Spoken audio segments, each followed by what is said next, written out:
This is Support is Sexy, episode 341. If you decide that it matters, then it should matter a lot.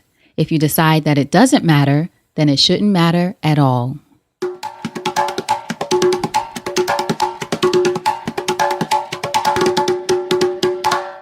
Welcome to Support is Sexy. I'm your host, Elayne Fluker, entrepreneur, author, and founder of Chic Rebellion Media. 5 days a week, Monday through Friday, I interview inspiring women entrepreneurs who share their wins and their lessons to help you take your business and your life to the next level and create something sexy. Here we go.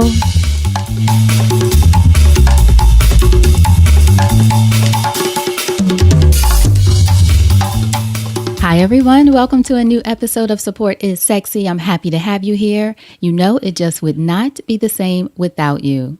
And today we are going to talk about deciding what matters and what doesn't. Now, back in 2008, I was editorial director of entertainment and beauty and style at iVillage.com, which was owned by NBC Universal and I think it was the largest online community for women at the time, or it was definitely one of the largest. I and several editors were invited to an event where the president of iVillage, Deborah Fine, was speaking. I can't remember if she was getting an award, but I remember she was speaking, or maybe she was keynoting, something like that. I also remember that someone from the audience asked her a question that people often ask women, they never ask men, which was about how do you balance your demanding job and family? And Deborah's response has stuck with me for nearly 10 years, and I repeat it often. So this was 2008, and we're almost at 2018. And what she said was, you have to decide what matters and what doesn't. If you decide that it matters, then it should matter a lot. If you decide that it doesn't matter, then it shouldn't matter at all. And that really stuck with me. And Deborah went on to give an example, like if you decide, for example, that being at your kid's recital matters to you, then you must leave work on time because you've decided that it matters. And then if you decide that being a member of the PTA doesn't matter, then it shouldn't matter at all. You can't guilt yourself because you're not able to make the PTA meetings. You decided that that is something that doesn't matter to you for whatever reason, but being there for your kid's recital does matter. So I want to ask you, have you decided what matters and what doesn't matter in your life? Think about how less stressed you would be if you adopted the notion that once you've decided that it doesn't matter, then it shouldn't matter at all. And I've been thinking about this a lot more lately, what matters and what doesn't. In a conversation actually a few days ago with a friend of mine, April, one of my best friends, we talked about working out and my love of running, which you've heard me talk about again and again, and I've been doing that for years. And April asked me how I've been able to stick with it, not even just working out, running especially because she hates running. It's something that she doesn't like to do. But I told her, based on this quote, I decided that working out overall matters to me and that running is something that I enjoy and it allows me to do what matters. Now, one of the things that April does love doing is dancing. And as we talk longer, she decided that dancing really matters to her and that was going to be the way that she was going to work out, which is great. So it's about finding what works for you once you decide what matters. Now, that said, just because you decide that something matters to you doesn't mean it's always going to be easy or convenient, right? Something else that matters to me a lot is my family, especially my parents. You all have heard me talk about my parents and how I adore them and all that good stuff. I would do anything for them. And if you've been listening to the podcast for a while, you know that I relocated within the past year from Brooklyn, New York to Atlanta, Georgia to be closer to my parents. And it has definitely been an adjustment for me in many ways that I am still getting used to. Now, one of those ways is having to adjust my time to make room for doctor's appointments and errands and anything else that my parents might need some support with. And I'm used to having complete ownership of how I spend my time each day. Call me selfish, but when I was in New York, it was just me and I could control how I spent my time each day, which meant I could seal myself up in my office and work for 20 hours if I wanted to without interruption, without questions, without advice, just my own thing, sealed up, focus on the work, didn't have to do anything else if I didn't want to or need to. But hey, that just is not my reality right now. And actually, that probably wasn't fully healthy. So it's probably a good thing. It's not my reality. Things have changed. Still, I can figure out a way to do things that matter to me. So my family and I made some adjustments. We review their appointments for the week. So this way I have an idea of what to expect, what's coming up when we have to drive here or there, how long it'll take. And we try to schedule those appointments on Mondays, Wednesdays, and Fridays. Tuesdays and Thursdays are podcast recording days for me. So I have to be in my office in front of the computer. I don't do it from a phone. I take the sound quality very seriously. Hopefully you can tell. So I have to be in the office, focused, no distractions during that time on Tuesdays and Thursdays. I batch appointments and podcast interviews. So this way I can do a bunch of them in the day. Other phone calls and things can be taken on the road here and there, of course. Tuesdays and Thursdays, though, I have to be in the office. Those days are reserved for that. I also did another thing. I started waking up much earlier in the mornings each day. So this way I'm able to work for several hours uninterrupted, no matter what, which makes me feel like I've accomplished something for the day. I don't get to everything. And who does? Do you get to everything? Try to tell me you get to everything on your to-do list. Probably not. If you do, you're a champion. You're my hero. But if not, at least if you get up earlier in the day, whatever your interruptions are, you'll be able to have your morning to yourself and get things accomplished and feel like, okay, at least I checked these important things off the list. And those morning things, or that morning time, I should say, is when I try to now schedule things that are very important for the day. Things I definitely don't want to, if at all possible, finish the day without having completed, right? So I put those earlier in the day. Other things can be moved around and that kind of thing. So it's all about finding a way to do the thing that matters to me. And for you, finding a way to do the thing that matters to you. It's not always going to be convenient or easy, but you can find a way.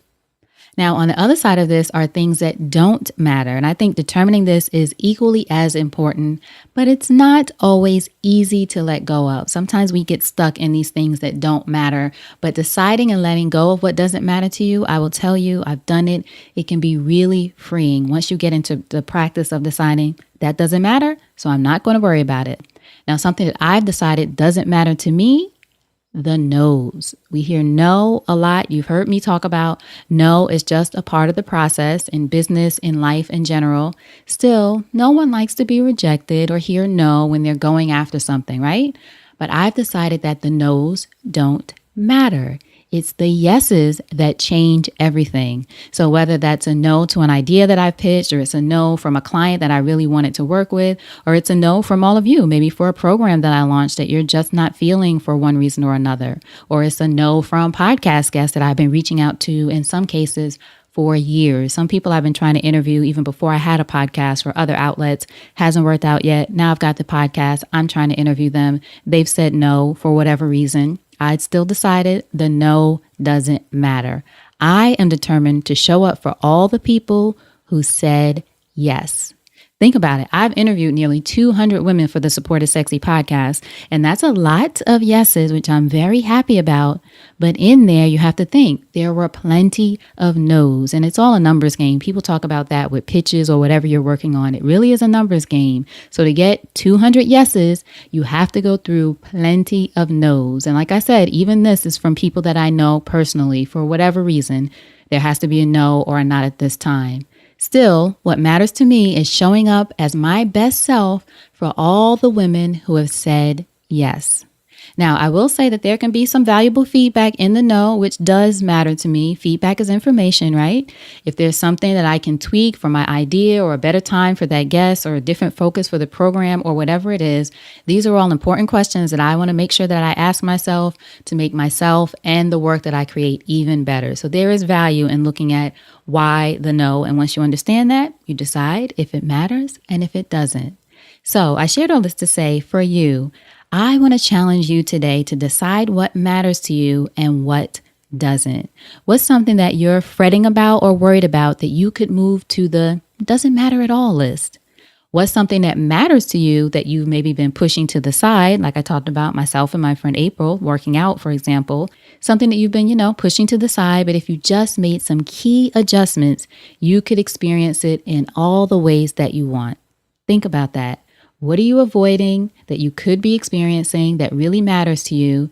And what are you doing that you should stop doing and focusing on that is probably a distraction for you if you just moved it to the that doesn't matter list? So here's a challenge I want you to consider today. I want you to make a what matters and what doesn't matter list. I love a list, right? Got to make a list a what matters and what doesn't matter list. If you have a journal, this is a great place to write it down in your journal. Of course, you can do it on your phone if it's safe to do so. I love putting pen to paper. There is power in that. Put pen to paper, journal, piece of paper, even if it's a scrap paper that you throw away later, or maybe don't throw it away, put it in your drawer so this way you have it. But decide what matters and what doesn't. Here's one way of doing that.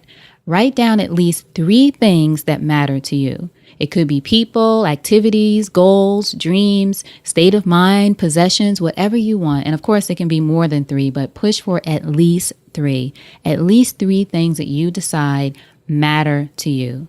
Then also put beneath each one why it matters to you. Why does this thing matter to you? What's the reason? You have to have a why. There's always a why connected to it. And be honest with yourself about that why. Whatever that is, I'm not going to project anything on you. Sometimes I look at what matters. And my why isn't quite what I'd like it to be, but hey, it is what it is. So be honest about your why. Hopefully it's a healthy reason why. Be honest about why it matters to you and write that down as well. Then on a separate piece of paper, because you are writing this on paper, right?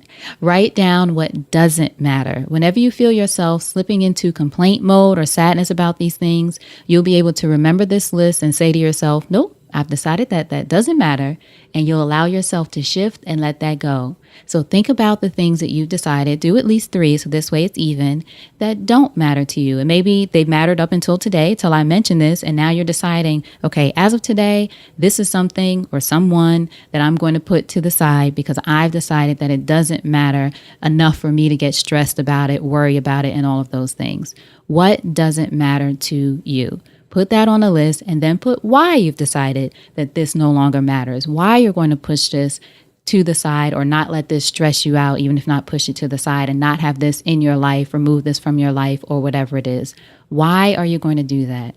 One of the other things I'll share with you that is an example that I decided doesn't matter to me recently is numbers, right? As a business owner, of course, growth matters to me, as does achieving certain goals and milestones and all of that stuff. Money in the bank certainly matters to me. But in the age of social media or simply access to information, it might not even be social media, it's way too easy for me to get caught up in comparing my numbers to someone else and beating myself up, honestly, for not being at a certain point. If I see if it's a certain podcast and this podcast is bigger than mine, or I see a certain program and that program is bigger than mine, or I see whatever it is, getting caught up in this comparison, which comparison is a thief of joy, right? Getting caught up in this comparison and worried about the numbers. What is the value in that? What good does it do me to compare myself or my business to others in such an unhealthy way? Instead, I've decided what matters is focusing on the numbers or clients or beautiful listeners like you. I so appreciate all of you. Focusing on all that I do have. I freed myself from those comparisons and I made that shift. Not going to worry about what I don't have or comparing myself. Focus on what and who I do have. You have said yes, which I so appreciate you being here. You have said yes, so I can't ignore you and worry about listeners that I don't have. You understand? I'm focused on what matters, and you matter to me. So again, I want you to write down your 3 things that matter today and write down your why, and then write down the 3 things that don't. Even if it's starting as of today, you're going to get in the practice, and this isn't going to happen overnight. It takes time, but get in the practice of deciding these are the things I'm going to remove from this area of stress, anxiety, whatever I have about it, because I'm deciding they don't matter. And these are the things I'm going to focus on, put my energy into, the things that are good for me, the people who are good for me, the experiences that are great for me. I've decided that those matter. You have to decide what matters to you. If you decide that it matters, then it should matter a lot. If you decide that it doesn't matter, then it shouldn't matter at all. All right, so thank you so much for listening. You know, I appreciate you. For more episodes of the Support is Sexy podcast, you know, you can go to supportissexypodcast.com, find out more about all of the women featured there, all of the women who matter. You all matter to me. All of the women featured there, find out more about their stories. And of course, you can listen to more episodes wherever you're listening now. But know that I appreciate you. You matter to me. And I want you to get clear on what matters to you and what doesn't, so you can free yourself to be focused on things that really help move you forward and take you to the next level. All right, so now you know what to do. Go out there and create something sexy, and I'll talk to you soon. Take care.